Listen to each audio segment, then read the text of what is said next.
All new tonight, a community is on edge as two men were arrested in connection with brutal attacks on homeless people in Salem. And according to police, their victims were beaten and stabbed. Fox 12's Brenda Kelly spoke with people close to the situation tonight.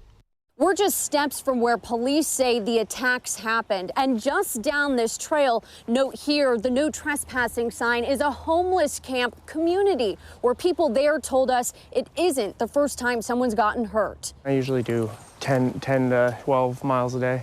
If you're not a runner, you may not know this trail existed. I feel pretty safe. You may not even know there are tents set up near the water. One, two, these are the major two right here. This is the trail many joggers take, but look to my right here and you'll see a homeless camp.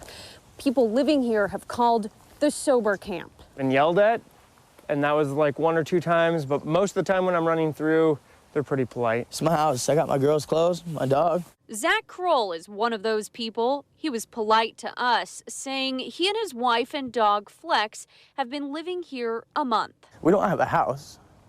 Someone could just walk in here, open our tent, and do whatever they want, you know. And that's what scares Kroll most after Salem police arrested these two men, Joseph Sizemore and Brady Kanaga. According to court documents, the men brutally beat up 3 people, friends of Kroll's. Why do you think people are hurting people who are homeless? A lot of it's hate, you know. We get a lot of dirty looks. But look, I got shoes on my feet, I got pants on, I got clean clothes. Records show Kanaga and Sizemore were arrested last week on multiple counts of attempted murder, assault, and more for crimes police say date back to November of last year. Court documents show Sizemore, a convicted sex offender, is accused of trying to beat 2 men to death with a crowbar and a bat. He's also accused of stabbing a 3rd person as recently as March 21st. On 2 occasions, records show Sizemore allegedly forced a person to undress.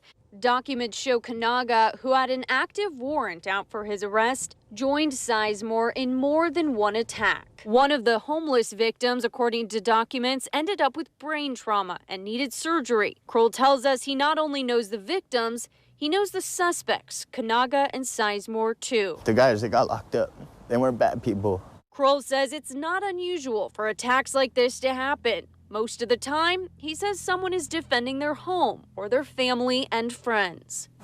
They got to do their time, you know what I mean? But when they get out, and if they get out, hopefully they aren't angry.